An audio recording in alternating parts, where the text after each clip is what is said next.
Hello students, welcome to support math YouTube channel. जैसे कि आप जानते हैं हम आपको 10th क्लास का मैथ कंटिन्यू पढ़ा रहे हैं और हमारी एक्सरसाइज चल रही है 6.3। ठीक है, क्वेश्चन नंबर 1 के 6 पार्ट थे, सारे कंप्लीट करवा दिए हैं।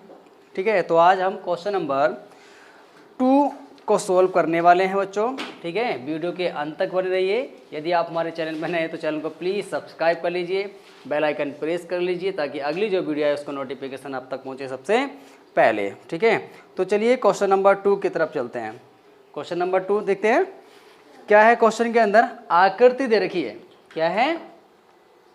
आकृति है, दे रखी है बनी हुई आकृति। देखो कौन सा नंबर है? आकृति नंबर 6.35 है ना। तो इसको सेम बना लेते हैं। यहाँ इस तरह से क्या है और यहाँ पे ये इस तरह से क्या है, राइट? ये ओके, ध्यान से देखना भाई। देखो कहीं समझ में आए तो पूछ लेना। ये हमने इसको ये मिला दिया और फिर यहाँ से इसको ये मिला दिया। थोड़े टेढ़ी हो गए, सीधी कर लो इसको, ये बना दिया। ओके, ये और जहाँ पे इसने प्रतिच्छेद किया है वो क्या है? ओ है। ये वाला जो एंगल है वो कितना है? 1 to 5। ठीक है, और ये वाला जो एंगल है आपका क्या है? 70, राइट। ये डी है और ये आपका सी है और ये आपका ए है और ये आपका वी है। सही है। अब क्वेश्चन में आपका क्या दे रखा है? क्वेश्चन को पढ़ेंगे। चित्र दे रखा है त्रिभुज ओडीसी दिया है। चित्र ओडीसी क्वेश्चन नंबर 2 है आपका। त्रिभुज ओडीसी, ठीक है, और समरूप बोला है इन्होंने। क्या है? त्रिभुज ओ वी ए के। ठीक, क्या है? त्रिभुज ओडीसी समरूप है त्रिभुज ओ वी ए के। आगे कोण वी ओ सी, कोण वी ओ सी की जो वैल्यू दे रखी है वो दे रखी है 125 डिग्री। कोण सी डी ओ की जो वैल्यू दे रखी है वो दे रखी है आपके 70 डिग्री। तो हमें फाइंड क्या करना है? कोण डी ओ सी कोमा कोण डी सी ओ कोमा कोण ओ ए वी, ये आपको क्या काम करना है? निकालने हैं बेटा। ठीक है, ये आपको क्या काम करने हैं? निकालने हैं। तो देखिए किस तरह से निकालेंगे, बहुत आसान तरीके से निकालेंगे इसको। सबसे पहले चित्र में आ जाओ। चित्र में क्या दे रखा है? ठीक है नितिन, दिखाई दे रहा है साफ? तो देखो क्या है, ये वाला जो त्रिभुज बन रहा है क्या? ओ डी सी, ये वाला छोटा वाला 70 डिग्री वाला।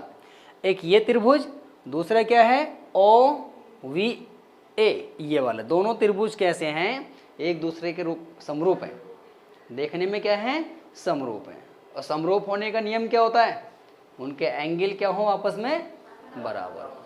ठीक है, आगे देखते हैं। ये आपका कितना दे रखा है? 125 डिग्री दे रखा है और ये आपका है 70 डिग्री। तो निकालना है डी ओ सी। आप देखेंगे डी ओ सी कहाँ बन रहा है? डी ओ सी ये बन रहा है। तो हमें क्या निकालना है? ये वाला एंगल निकालना है एक। ठीक है, दूसरा क्या बनना है? डी सी ओ, डी सी ओ, डी सी ओ, एक ये वाला भी निकालना है। क्लियर? तीसरा क्या है? ओ ए बी, कहाँ बन रहा है? ओ ए बी। तो आपको ये वाला भी एंगल निकालना है। कितने एंगल निकालने हैं? 3 एंगल निकालने हैं। तो चलना करना स्टार्ट करते हैं। ये वाला जो एंगल बन रहा है, एक सीधी लाइन कितने का एंगल बनाती है? एक क्षैतिज रेखा कितने का एंगल बनाती है? बता सकता है कोई? बताइए। 180 का। Very good. एक पड़ी लाइन यानी कि एक क्षैतिज रेखा 180 डिग्री का एंगल बनाती है। ये बना दिया। इसको चाहे कितने भी भागों में डिवाइड कर लो, आएगा वो 180 ही आएगा, वो 180 ही आएगा। ठीक है, तो इसको मैं साफ कर देता हूँ। चलो अब क्या है, यहाँ देखो एक तो एंगल ये बन रहा है 125 का और एक एंगल बन रहा है ये एक लाइन पे। तो हम यहाँ पर लिखेंगे क्या है? कोण D D DOC clear, plus यहां से आ जाएंगे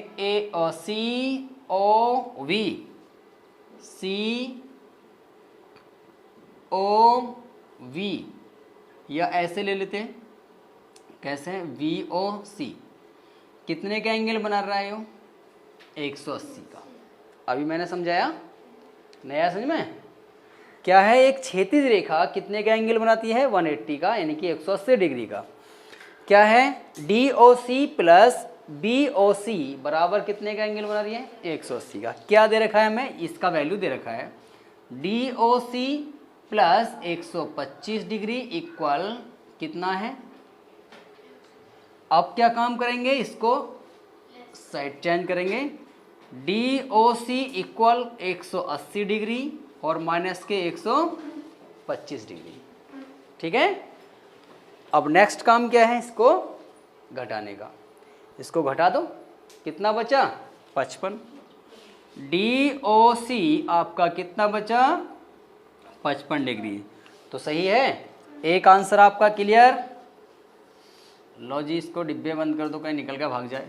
ठीक है, हमने एक आंसर आपका फाइंड कर लिया। क्या है? DOC की वैल्यू आपकी क्या निकल के आ गई?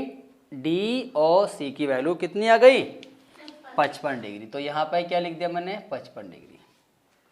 अब क्या निकालेंगे? C निकालेंगे। C पे किस प्रकार से काम करेंगे? त्रिभुज बन रहा है C में, एक त्रिभुज बन रहा है। कौन सा त्रिभुज बन रहा है आपका? ODC बन रहा है। तो हम यहाँ पे क्या लिखेंगे? त्रिभुज ODC में, इतना लिखने के बाद तीन त्रिभुज तीन कोण बन रहे हैं उसके अंदर। कोण कौन कौन से? CDO, या ऐसे लिख लो DOC, ये वाला लिख लो चलो पहले। फिर बन रहा है आपका CDO, कोण CDO, और एक और बन रहा है। कौन सा बन रहा है? जो सा निकालना है, DCO बराबर कितना है बेटा? 180 का होता है। ठीक है, क्यों लिखा मैंने 180? ये भी क्योंकि हम जानते हैं त्रिभुज के तीनों कोणों का मान कितना होता है? 180 होता है। ठीक है, सही है। अब किस किस का वैल्यू हमें पता है? इसका वैल्यू पता है और ये वैल्यू पता है, तो यहाँ वैल्यू को रख लेंगे। और ये आपका निकालना है DCO बराबर कितना? 180 डिग्री। ठीक है, इन दोनों को जोड़ के आ जाएगा 125। तो यहाँ लिखेंगे हम 125 डिग्री। DCO बराबर 180 डिग्री हो गया। इसको साइड चेंज कर दो, इधर भेज दो 180 की तरफ। जब 180 में से DCO 180 में से कितना घटाएंगे? 125 घटाएंगे, तो कितना आएगा आपका? 55 ही आ जाएगा। ठीक है, कितना आ जाएगा? 55। तो कितना आया? DCO की वैल्यू भी कितनी आ गई आपकी? 55 डिग्री आ गई। दो मान निकल के आ गए। अब क्या निकालना है? A और निकालना है। ठीक है, अब यहाँ पर देखो, मैंने एक आपको समझाया है, अगर मैं Z बना दूं तो ये वाला एंगल और ये वाला एंगल क्या होता है? आपस में बराबर होता है। किसके अकॉर्डिंग बराबर होता है? एकांतर कोण के बराबर। एकांतर अगर ये कोण है तो आपस में क्या होते हैं? बराबर होते हैं। और एकांतर कब होते हैं? जब ये रेखाएं क्या होती हैं? एक दूसरे के समांतर होती हैं। ठीक है, और अगर मैंने इसको टेढ़ा कर दिया और ये वाली ऐसे कर दी, कोई ये बराबर थोड़ी होंगे, ये अलग अलग हो जाएंगे। ठीक है, तो इसको साफ कर देते हैं। ठीक है, लो जी कर दिया साफ। ठीक, अब यहाँ लिखेंगे चूंकि DC समांतर है किसके? AB के समांतर है, इसलिए क्या होगा? DCA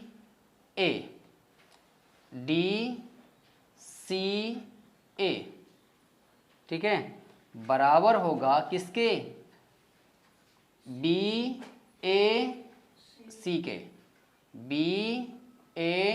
के। कैसे कोण है बेटा? एकांतर, क्योंकि एकांतर कोण है, एकांतर कोण। ठीक है।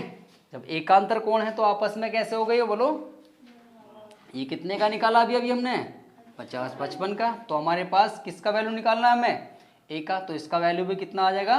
55 का हो जाएगा। अतः VAC की वैल्यू आपकी कितनी हो गई? 55 डिग्री हो गई। अब ये तीनों को एक साथ लिख लो। क्या है? कोण DOC बराबर है 55 डिग्री। तीसरा लिखेंगे, दूसरा DCO आपका है 55 डिग्री। और तीसरा वो लिख देंगे VAC भी आपका कितना है? 55 डिग्री। ओके, समझ में आ गया? इस तरह से इस क्वेश्चन को आसानी से सोल्व कर सकते हैं। आशा करते हैं क्वेश्चन आपको अच्छे तरीके से समझ में आ गया होगा बच्चों। ठीक है, तो अगर आपको वीडियो पसंद आ रही है तो वीडियो को लाइक कीजिए और अपने दोस्तों तक ज़्यादा से ज़्यादा शेयर कीजिए। तो ठीक है, तो चलिए इसको आप स्क्रीनशॉट ले लीजिए और आप इसको उतार लो। चलिए भाई, क्वेश्चन नंबर 3। क्वेश्चन नंबर 3 में क्या बोला है? समलंब है। एक क्या है? समलंब है ABCD। तो पहले आपको चित्र बना लेते हैं। यहाँ देखिए बना दिया। समलंब कैसा होता है? मैंने आपको बताया था इसकी दो भुजाएं क्या होती हैं? समांतर होती हैं। क्या होती हैं? समांतर होती हैं। और समांतर किससे कहते हैं? जो कहीं भी किसी भी बिंदु पर प्रतिच्छेद ना करें। अब क्या है उन्हें यहाँ पर लिखेंगे AVCD, यह नाम लिख लेते हैं AVC और ये D। ऐसा ही करके बन जा भाई, कहीं को नाराज हो रहा है। ठीक है, समलंब है, समलंब है। आगे AB समांतर है किसके? DC के विकर्ण, इसके विकर्ण है, विकर्ण लो, विकर्ण हो गया। और इसको भी एक दूसरा विकर्ण है, ये लो। ठीक है, ये कहाँ पे प्रतिशत करता है बेटा? O पे। तो यहाँ लिखेंगे विकर्ण, विकर्ण का नाम, विकर्ण क्या होता है? AC कोमा दूसरा कितना है? VD। एक दूसरे को कहाँ करते हैं? O पर प्रतिच्छेद करते हैं, प्रतिच्छेद करते हैं। ओके, अब क्या है? दो त्रिभुजों की सर्वांग समता कसौटी का प्रयोग करते हुए ज्ञात करना है। हमें दर्शाना क्या है? दर्शाइए, क्या दर्शाइए? OA अपॉन के OC, OB और अपॉन के OD, ये दिखाना है आपको। ठीक है, अब यहाँ पे आ जाइए, सॉल्व करेंगे। ये दिया है, ये हमको दिया है भाई, इन्होंने दिया है, यहाँ लिख लेंगे। लिखने के बाद ये वाली रेखा के समांतर है, जो यहाँ पे मैंने पहले से लिख दिया है। अब ये देखिए, ये वाला एंगल, अगर ये दोनों समांतर हैं, दो रेखाएं आपस में कैसी हैं? समांतर है। तो उनके बने हुए कोण जो कैसे कहलाते हैं? वो एकांतर कोण कहलाते हैं। कैसे कोण कहलाते हैं? तो ये वाला कोण और ये वाला कोण क्या होगा? आपस में बराबर होगा। कोण VAC, ठीक है, VAC, PAC पूरा ले लो या O तक ले लो। ठीक है, ये वाला BAO बराबर होगा किसके? OCD के, OCD के। ठीक है, कैसे, क्यों बराबर होगा? एकांतर कोण है। एकांतर कोण आपस में क्या होते हैं? बराबर होते हैं। ठीक है, दूसरी बात क्या? एक ये वाला जो कोण बना है, ये वाला भी आपस में क्या होगा? बराबर होगा। कोण AVO बराबर होगा कोण ODC के। ये भी कैसे बेटा? एकांतर, एकांतर कोण आपस में बराबर होते हैं। अब आपको मैंने क्या, एक त्रिभुज के अंदर दो कोण बराबर दिखा दिए। वैसे तो ये वाला कोण और ये वाला कोण अभी आपस में बराबर होगा, क्या क्यों? क्योंकि ये शीर्षाभिमुख कोण बन रहे हैं। तो यहां पर लिख देंगे कोण AOV बराबर होगा कोण COD के। कैसे? शीर्षाभिमुख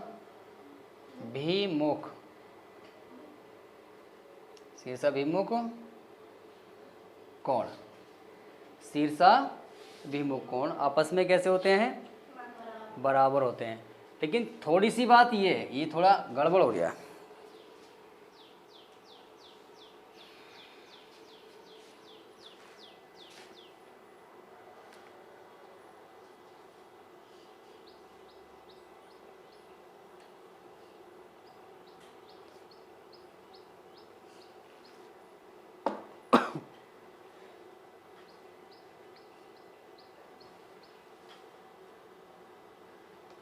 इन्होंने दिखाया क्यों नहीं? चलो दोबारा कर देते हैं। ठीक है, ये दो कोण बराबर निकल के आ गए। अब तीसरा जो कोण आपका ए बन रहा है AOB, तो यहां लिखेंगे कोण AOV बराबर होगा किसके? COD के। COD के कैसे है ये? शीर्षाभिमुख कोण, शीर्षाभिमुख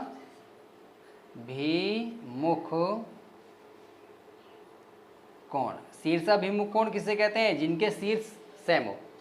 तो हम क्या कह सकते हैं? इसलिए ए एंगल एंगल एंगल, ठीक है, कसौटी पर या समरूपता की कसौटी पर, समरूपता की कसौटी पर क्या होंगे? ये क्या होंगे? समरूप होंगे। कैसे होंगे? समरूप होंगे। तो हम यहाँ नाम लिख देंगे, इनका लिख देंगे, त्रिभुज का नाम लिख, बोलो रहा, त्रिभुज AVO समरूप होगा त्रिभुज किसके? हाँ नहीं, ये वाला ले लेते हैं, COD के। COD के ये समरूप होंगे। अब इतना लिखने के बाद हम क्या काम करेंगे? समरूपता का नियम क्या कहलाता है? इस OC, क्या OC ये वाली भुजा के नीचे क्या आएगा? OA लिखेंगे बेटा। फिर इसके बाद में क्या? ये वाली भुजा ले लो, OV और अपॉन के OD। क्यों करा मैंने ऐसे? क्योंकि संगत कोणों की भुजाएं आपस में क्या होती हैं? बराबर होती हैं। तो यहां पर लिख दूंगा मैं समरूप त्रिभुज की भुजाएं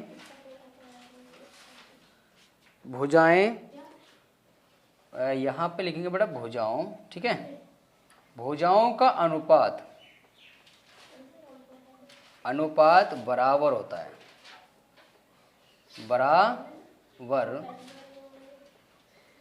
होता है। ओके, अब ये निकल के आ गया। हमें सिद्ध क्या करना है? OA ऊपर ले आना है। तो यहां लिख देंगे या करके OA बटे के OC बराबर OD बटे के OV, और ये क्या है आपका? आंसर लाना है। ओके, समझ में आ गया? क्यों बच्चा पार्टी नहीं आया? कहीं अगर किसी को डाउट है तो पूछ सकता है भाई, ठीक है। इस तरह के क्वेश्चन पूछे जाते हैं, कोई फार्मूला नहीं लग रहा है इनके अंदर, लेकिन एग्जाम के अंदर आता है 5 नंबर का क्वेश्चन पूछा जाएगा, 5 नंबर देखे जाएगा आपका आएंगे लिए, ठीक है। अगर आपको सही तरीके से समझ में आ रहा है तो आप इसको आसान तरीके से कर सकते हो। कर क्या सकते हो? सबसे पहले इसी चीज़ को ढूंढोगे कि कहाँ गया हमारा त्रिभुज, क्योंकि इसके अंदर कोई फार्मूला नहीं होता है, बस नियम देखो और करना स्टार्ट, ठीक है। तो चलिए इसको उतार लीजिए।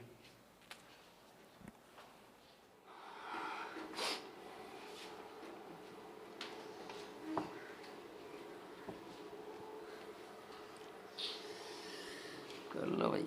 इतनी मेहनत से वीडियो बना रहे हैं, टेढ़ी मेढ़ी वीडियो बनाएंगे तो सारे व्यू हो जाते हैं बहुत सारे, लेकिन नहीं, यहाँ नहीं आएंगे, जहाँ कुछ पढ़ाया जाएगा वहाँ नहीं आएंगे। चलो देखो चलिए क्वेश्चन नंबर 4 की तरफ चलते हैं। क्वेश्चन नंबर 4 में क्या बोला है बच्चों, आकृति दे रखी है, ठीक है, पहले से ही चित्र बना हुआ है, यहाँ लिख देंगे क्वेश्चन नंबर 4। क्वेश्चन नंबर 4 में क्या है, आकृति बन रखी है भाई, यहाँ से इसको, ये क्या बात है, और ये बना दी, ये बना दिया, और इसके बाद में ये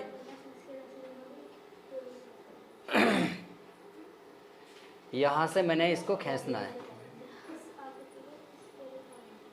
ये, और फिर ये इस तरह से है, ठीक है बालको, पूरा यहाँ बनेगा। इसका नाम है आपका T, और ये आपका P, और ये आपका Q, और ये आपका S, और ये आपका है R। ये जो एंगल बन रहा है वो है आपका 2, और ये है आपका 1, ठीक है। मैंने सारी आकृति बना दी और जो एंगल दे रखा था वो बना दिया, ठीक है। अब क्वेश्चन के अंदर क्या दे रखा है वो देखना है। यहाँ पे आपको दिया है QR और अपोन के QS बराबर QT और अपोन के PR, ठीक है बेटा। और इसमें दे रखा है कोण एक, कहाँ, QR अपोन के QS हो गया, यहाँ पे QS है। कोण एंगल दे रखा है एक बराबर कितना है आपके 2 के। तो हमें दर्शाना क्या है, दर्शाइए कि त्रिभुज PQS समरूप है त्रिभुज TQR के, ये आपको दिखाना है। समरूप होने के लिए हमें एंगल बराबर दिखाने होंगे और भुजाएं बराबर दिखानी होंगी, ठीक है। तो किस पे काम करेंगे, यहाँ से देखो, ये वाला एंगल दे रखा है, ये कोण 1 और कोण 2 आपस में कैसे हैं, बराबर है, और इनकी जो संगत भुजाएं हैं, ये वाली भुजा और ये वाली भुजा क्या होगी, आपस में बराबर होगी। तो देखिए यहाँ पे दे रखा है कोण 1 बराबर है कोण 2 के, ठीक है। तो यहाँ लिखेंगे आप क्या, P कितना PR बराबर आपके लिखेंगे PQ, ठीक है। संगत कोण की संगत भुजाएं, यहाँ पर लिखेंगे समरूप त्रिभुज में संगत कोण की भुजाएं क्या होती हैं, समान होती हैं, समान होती हैं। ये मैंने लिख दिया।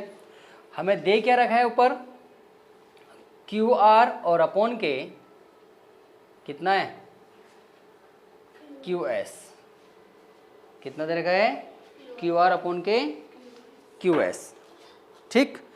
और नीचे आपका दे रखा है QT और अपोन के PR, सही बल को। अब इसकी जगह ये देखो कुछ इस दिखा है PR, इसकी जगह हमें क्या रखना है, QP रख देना है, हाँ PQ, इसको समीकरण नंबर 1 मान ली, ठीक है। और इसको क्या मान लिया मैंने, 2 मान लिया। यहाँ लिखेंगे समीकरण 1 से PR का मान रखने पर, ठीक है, नमस्ते, ओके।